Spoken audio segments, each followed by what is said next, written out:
olwencha tujja kukola go mu ddwaniro sirabyeyo kintu kiri awo leero saagadde genda yeeyo kubanga bwe naagendayo oyinza okupreemptinga tetubadde na kipya nnyo mu ddwaniro tewali kipya tujja kuba tulimba bulimbi bantu kakati nno byolaba byendaba tuli wano mu Uganda ekibaddewo leero nakibagamba era bwe kibadde era nze mbadde nkisuubira. In fact, ekyenjawulo ekiriwo kye twabagamba kiri nti twali tulowooza bajja mukwata Kyagulanyi bamuteeke mu helicopter bamutwale Kasaawe akali okumpi n'ewuwe naye bamuvuze buki mu mmotoka. Uganda etandise okubeera soka ofune obuyinza bukuume otegeera nkuwulira bukuume ate obugirize consolidate get power, consolidate power, protect or keep power, then consolidate power. So President Museveni is a master of that.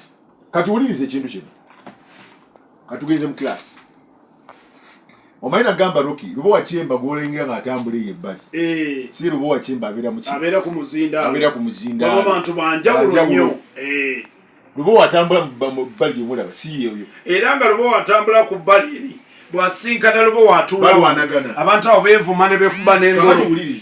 One,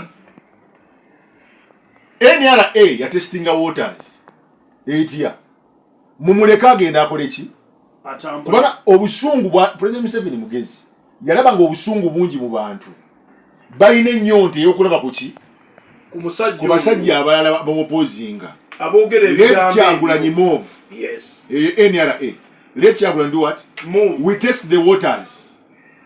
Mazima wanvu kakati bamala okutambula be bamulekera n'agenda ebweru baali basobola omukwata ng'agenda kisoboka n'agenda ebweru era ne bakola pulaani nti bw'aba akomyewo bw'ati engeri twalabyemu abantu be bano tebanakutuuka mu mbeera ya bukambwe.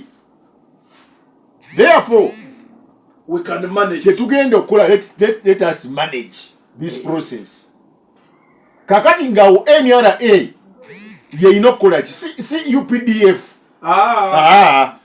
buno obwongo bwe mulabye bwonna obwaleero bukyalibwa NRA.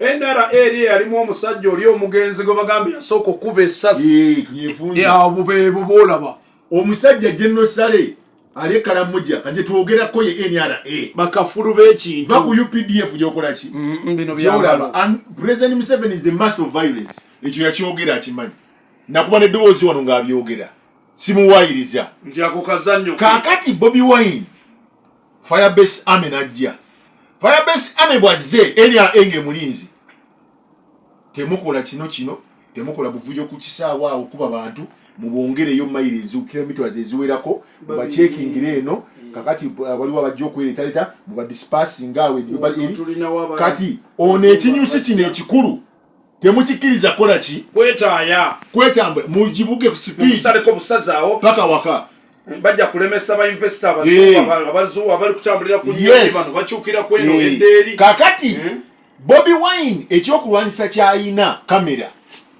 bamulise omusirikale bamugambye nti gwe ofuuse serebu ensi yonna ekoze eki akwese face omanyi kitegeeza omanyi okubanga oli musirikale ne bakwata n'obuka face ne banna abasigadde ne beekweka omanyi kitegeeza gwe kitegeeza nti enkola yalabise ekola ki ebakoledde kati kekakodi akapya kaleese mu struggle naye nga bino byonna ebibaddewo oba musiru nnyo era mugwagwa obutamanya nti kino kibali kirina okubeerawo kuba twakiraba anti kibaddengawo si kipya. Ono Bobi Wine nakugamba tebagenda mukwata bamuteeke mu kkomera ekyo kikafuwe kubanga bakitestingako kirinya Kabaka wa Buganda tebasobola kudda mu Muganda kutambula genda mu Buganda wonna wayagala because NRA yakitestinga. NRA kyesinga okutya is mass gundi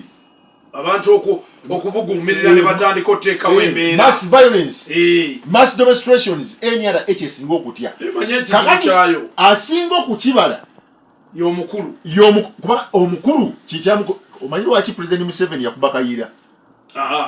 President Museveni okuwangula olutalo luno lwonna n'awangula Kayiira eyasooka ne mu kibuga kumpi nti President Museveni alina kye bayita emotional gundi eyo touch alina touch